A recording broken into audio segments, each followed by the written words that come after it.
નમસ્કાર. દિવસભરના તાજા સમાચારોમાં તમારું સ્વાગત છે. તમારી સાથે હું છું પિનલગીરી ગોસ્વામી. સમાચારો વિસ્તારથી જાણીએ એ પહેલા મહત્વના સમાચારો ઉપર એક નજર. મિત્રો, આજની વિડીયોમાં વાત થશે જાંબાજ જવાનો દ્વારા દિલ ધડક રેસ્ક્યુ કરવામાં આવ્યો છે. ધારાસભ્ય રીવાબા જાડેજા ખુદ રેસ્ક્યુ કરવા ઉતર્યા હતા.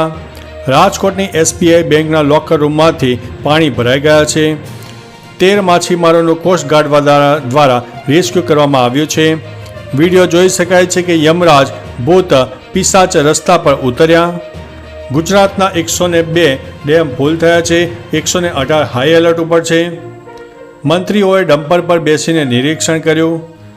આજે પણ શાળાઓમાં રજા, જેમાં ખાસ કરીને વડોદરાની શાળામાં રજા આપવામાં આવી છે. સરકાર 12 ઇન્ડસ્ટ્રીયલ સ્માર્ટ સિટી બનાવશે. આગળ જોઈશું અંડરપાસ ભરાતા વાહન ચાલકોને 15 કિલોમીટરનો મોટો આંટો સામે આવ્યો છે.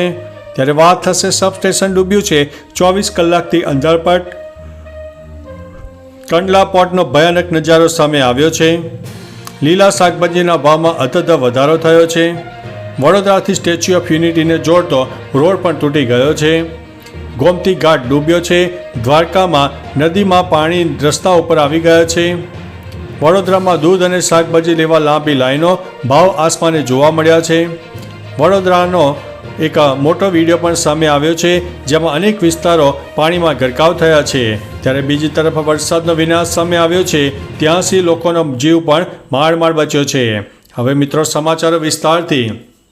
ગુજરાતમાં વરસાદે વિનાશ ફેર્યો છે. સૌરાષ્ટ્રના જામનગરની સ્થિતિ વધારે ખરાબ છે. જામનગરમાં SDRFની ટીમ દ્વારા 83 લોકોને બચાવવામાં આવ્યા છે, જેનો દિલ ધડક રેસ્ક્યુ કરવામાં આવ્યું હતું. જામનગરના વાલંબા ગામે પાણીના પ્રવાહમાં ફસાયેલા 83 લોકો ફસાયા હતા. ત્યારબાદ તંત્ર દ્વારા અને SDRFની ટીમ દ્વારા વાડી વિસ્તારમાં ફસાયેલા 28 બાળકો સહિત તમામ લોકોનું રેસ્ક્યુ કરવામાં આવ્યું હતું. મિત્રો, અન્ય મહત્વના સમાચારની વાત કરીએ તો વડોદરામાં દૂધ શાકભાજી લેવા લાંબી લાઈનો, ભાવ આસમાને જોવા મળ્યા છે. અતિશય વરસાદના કારણે વડોદરા જળમગ્ન થયું છે, જેના કારણે જનજીવન ખોરવાયું છે. સર્વત્ર પાણી થતાં લોકોને જીવન જરૂરિયાતની વસ્તુઓ માટે ફાંફા પડી રહ્યા છે. ખાસ કરીને દૂધ તેમજ શાકભાજી લેવા માટે લોકોની લાંબી લાઈનો જોવા મળી હતી. તો આ તરફ માંગ વધવાને કારણે શાકભાજીના ભાવ આસમાને પહોંચ્યા છે. બીજી તરફ અનેક વિસ્તારોમાં વીજળી પણ ગોલ થઈ ગઈ છે, જેથી મુશ્કેલીઓ પણ વધી રહી છે. મિત્રો, અન્ય મહત્વના સમાચારની વાત કરીએ તો દ્વારકામાં ગોમતી ઘાટ ડૂબ્યો. નદીના પાણી રસ્તા પર આવી ગયા છે. સૌરાષ્ટ્રમાં 12 મેઘ ખાગા થયા હોય તેવી પરિસ્થિતિનું નિર્માણ થયું છે. ભગવાન કૃષ્ણની નગરી દ્વારકામાં પણ ગોમતી નદી ગાંડીતુર બની છે. નદીના પાણી ઘાટ વટાવીને રસ્તા પર આવી ગયા હતા. દ્વારકામાં જૂના ગોમતી ઘાટના મોટા ભાગના પગથિયા પાણીમાં ડૂબી ગયા હતા. તો બીજી તરફ નવા ગોમતી ઘાટ પરથી પાણી રોડ અને રસ્તા ઉપર આવી ગયા હતા. જાણે કે નદીએ જગત મંદિરમાં ભગવાન નજીક જવું હોય તેમ હિલોડા લઈ રહી હતી. મિત્રો, અન્ય મહત્વના સમાચારની વાત કરીએ તો વડોદરાથી સ્ટેચ્યુ ઓફ યુનિટીને જોડતો રોડ પણ તૂટી ગયો છે. ભારે વરસાદને કારણે રસ્તાઓને ભારે નુકસાન થયું છે. વડોદરાથી સ્ટેચ્યુ ઓફ યુનિટીને જોડતો રોડ પાપડની જેમ તૂટી ગયો છે. ધોધમાર વરસાદે દશા ફેરવી નાખી છે. દેડિયાપાડામાં 9 ઇંચ વરસાદ પડતા કુંભખાડી ગામ પાસેનો પુલ પણ ધરાશાયી થયો હતો. ભારે વરસાદને કારણે નદીઓમાં પૂર જેવી પરિસ્થિતિનું નિર્માણ થયું છે.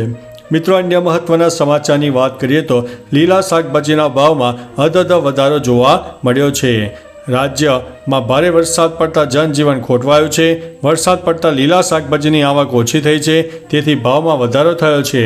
લગભગ દરેક શાકભાજીના ભાવ કિલોએ 40 થી 60 રૂપિયા સુધીનો વધારો થયો છે.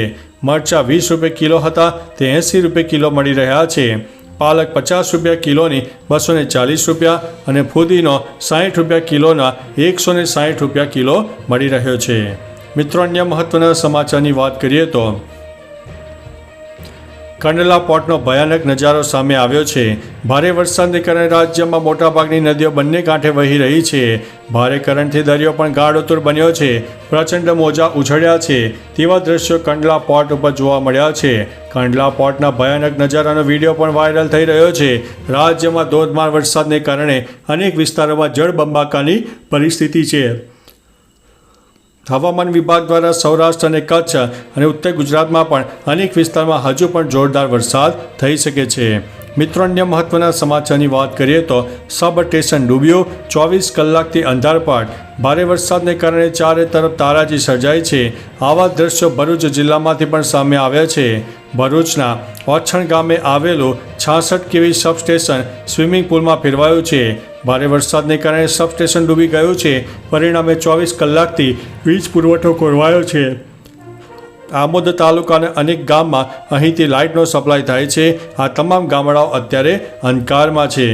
મિત્રો, અન્ય મહત્વના સમાચારની વાત કરીએ તો અંડરપાસ ભરાતા વાહન ચાલકોને 15 કિલોમીટરનો આંટો. અમદાવાદમાં ભારે વરસાદના પગલે મોટાભાગના વિસ્તારો જળબંબાકાર બન્યા છે. છેલ્લા 24 કલાકથી વધુ સમય થયો હોવા છતાં પણ પાણીનો નિકાલ થયો નથી. એસપી રિંગ રોડ પર ત્રાગડ પાસે આવેલા અંડરપાસ આખો પાણીમાં ગરકાવ થઈ ગયો છે. વરસાદી પાણી ભરાયેલા હોવાને કારણે વાહન વ્યવહારને બંધ કરવાની ફરજ પડી હતી. ટ્રાફિકને જુંડાલથી અડાલજ થઈને વૈષ્ણોદેવી તરફ ડાયવર્ટ કરવામાં આવ્યો હતો. મિત્રો, અન્ય મહત્વના સમાચારની વાત કરીએ તો સરકાર 12 ઇન્ડસ્ટ્રીયલ સ્માર્ટ સિટી બનાવશે. પીએમ મોદીની અધ્યક્ષતામાં કેબિનેટની બેઠક યોજાઈ હતી, જેમાં national industrial corridor development programme હેઠળ 12 ઇન્ડસ્ટ્રીયલ સ્માર્ટ સિટી તૈયાર કરવાની મંજૂરી આપવામાં આવી હતી. માહિતી આપતા કેન્દ્રીય મંત્રી અશ્વિની વૈષ્ણવે કહ્યું છે કે સરકાર આ પ્રોજેક્ટ માટે 28,602 કરોડનું રોકાણ કરશે. આ પ્રોજેક્ટથી 10 લાખ લોકોને રોજગારી મળશે. મિત્રો, અન્ય મહત્વના સમાચારની વાત કરીએ તો આજે વડોદરાની શાળાઓમાં રજા આપવામાં આવી છે. અતિભારે વરસાદને કારણે વડોદરા શહેર અને જિલ્લાની તમામ પ્રાથમિક, માધ્યમિક અને ઉચ્ચતર માધ્યમિક શાળાઓમાં 29/8/2024ના રોજ રજા જાહેર કરવામાં આવી છે. મિત્રો, અન્ય મહત્વના સમાચારની વાત કરીએ તો મંત્રીઓએ ડમ્પર ઉપર બેસીને નિરીક્ષણ કર્યું હતું. વડોદરામાં ભારે વરસાદને કારણે પૂરની પરિસ્થિતિ સર્જાઈ હતી. આ દરમિયાન સરકારી તંત્ર અને સરકારના મંત્રીઓ પણ કામે લાગ્યા છે. વડોદરામાં ડમ્પર પર બેસીને મંત્રીઓએ તારાજગીનો તાગ મેળવ્યો હતો. ઋષિકેશ પટેલ અને જગદીશ વિશ્વકર્માએ સ્થિતિનું નિરીક્ષણ કર્યું હતું. તેમણે આ વિડીયો સોશિયલ મીડિયામાં વાયરલ થઈ રહ્યો છે. મિત્રો, અન્ય મહત્વના સમાચારની વાત કરીએ તો ગુજરાતના 102 ડેમ ફૂલ છે. 118 હાઈ એલર્ટ ઉપર છે. ગુજરાતમાં સર્વત્ર મેઘતાંડવના લીધે રાજ્યના 102 ડેમમાં 100% પાણી ભરાયું છે. એટલે કે 102 ડેમ ફૂલ થયા છે. આ સિવાય 41 ડેમ 70% અને 22 ડેમ 50%થી વધારે ભરાઈ ગયા છે. તો આ તરફ પાણીની ભરપૂર આવકના કારણે રાજ્યના 118 જેટલા ડેમ હાઈ એલર્ટ પર રાખવામાં આવ્યા છે. અનેક ડેમ એવા છે જેમાંથી મોટા પ્રમાણમાં પાણી છોડવામાં આવી રહ્યું છે, જેના કારણે અનેક તાલુકાઓમાં એલર્ટ આપવામાં આવ્યું છે. મિત્રો, અન્ય મહત્વના સમાચારની વાત કરીએ તો યમરાજ, ભૂત, પિશાચ રસ્તા પર ઉતર્યા. કર્ણાટકના ઉડુપ્પીનો એક વિડીયો વાયરલ થઈ રહ્યો છે, જેમાં યમરાજનો વેશ ધારણ કરીને એક વ્યક્તિ ભૂત અને પિશાચ વચ્ચે લાંબી કૂદની સ્પર્ધા કરાવી રહ્યો છે. આ દરમિયાન ભૂત અને પિશાચની વેશભૂષા પહેરેલા લોકો રસ્તાના ખાડાઓ પાર કરીને લાંબો કૂદકો લગાવી રહ્યા છે, જ્યારે યમરાજ અને ચિત્રગુપ્ત તેમના કૂદકાની લંબાઈ માપી રહ્યા છે. રસ્તાની દુર્દશાનો અનોખી રીતે વિરોધ કરવા માટે આ પ્રદર્શન યોજવામાં આવ્યું હતું. મિત્રો, અન્ય મહત્વના સમાચારની વાત કરીએ તો 13 માછીમારોનું કોસ્ટગાર્ડ દ્વારા રેસ્ક્યુ ઓપરેશન. એક તરફ રાજ્યમાં ભારે વરસાદ વરસી રહ્યો છે તો બીજી તરફ ભારે પવન પણ ફૂંકાઈ રહ્યો છે. સાથે જ દરિયો ગાળો તૂર બન્યો હતો. આવી સ્થિતિમાં દ્વારકાના દરિયામાં ફસાયેલા 13 માછીમારોનું ઇન્ડિયન કોસ્ટગાર્ડ દ્વારા પ્રતિકૂળ પરિસ્થિતિમાં રેસ્ક્યુ કરવામાં આવ્યું હતું. તમામને રેસ્ક્યુ કરીને ઓખા બંદર ઉપર લવાયા હતા.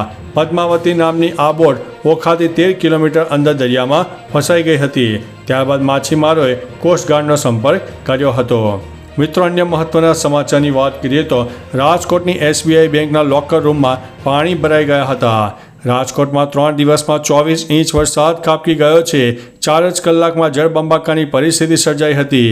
આ કારણે જનજીવન થંભી ગયું છે. શહેરના ત્રિકોણ બાગ નજીક આવેલી SBI બેંકની જીમખાના બ્રાન્ચમાં લોકર રૂમમાં મોટી માત્રામાં પાણી ભરાઈ ગયા હતા, જેને કારણે ગ્રાહકોની ચિંતાનો સાથે આક્રોશ પણ જોવા મળ્યો હતો.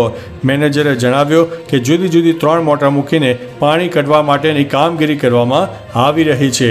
મિત્રો, અન્ય મહત્વના સમાચારની વાત કરીએ તો ધારાસભ્ય રીવાબા જાડેજા ખુદ રેસ્ક્યુ કરવા ઉતર્યા. જામનગરમાં ધારાસભ્ય રીવાબા જાડેજા ખુદ રેસ્ક્યુ કરવા ઉતર્યા હતા. જામનગરના વોર્ડ નંબર 2માં અનેક લોકો ફસાતા પરિસ્થિતિ વિકટ બની હતી. શહેરના વોર્ડ નંબર 2માં આવેલા પુનિતનગર વિસ્તારમાં પાણી ફરી વળતા 50 જેટલા લોકો ફસાયા હતા. ઉલ્લેખનીય છે કે જામનગર શહેરમાં ધોધમાર વરસાદને કારણે અનેક વિસ્તારોમાં જળબંબાકારની પરિસ્થિતિ સર્જાઈ હતી. મિત્રો, અન્ય મહત્વના સમાચારની વાત કરીએ તો જાંબાઝ જવાનો દ્વારા દિલધડક ઓપરેશન કરવામાં આવ્યું છે. દ્વારકામાં ભારે વરસાદ પડ્યો હતો, તેથી ખોડિયાર મંદિર ચેકપોસ્ટ પર વાહનો બંધ રાખવાનો વારો આવ્યો હતો. દ્વારકાથી જામનગર જતા દ્વારકા ચેકપોસ્ટ પર વાહનોની લાંબી લાઈનો લાગી હતી. અહીં પોલીસે સલામતીના ભાગરૂપે ચેકપોસ્ટથી બંને તરફ વાહનો અટકાવી દીધા હતા. બીજી તરફ ઇન્ડિયન કોસ્ટ ગાર્ડના જાંબાઝ જવાનો દ્વારા દિલધડક રેસ્ક્યુ કરવામાં આવ્યું હતું. તેમણે દરિયામાં ફસાયેલા 13 માછીમારોને રેસ્ક્યુ કરીને ઓખા બંદર પર સલામત સ્થળે ખસેડ્યા હતા. તો ચાલો મિત્રો, ફરીથી દેશ અને દુનિયાના સુપરફાસ્ટ સમાચાર લઈને મળતા રહીશો. ત્યાં સુધી અમને રજા આપશો. નમસ્તે.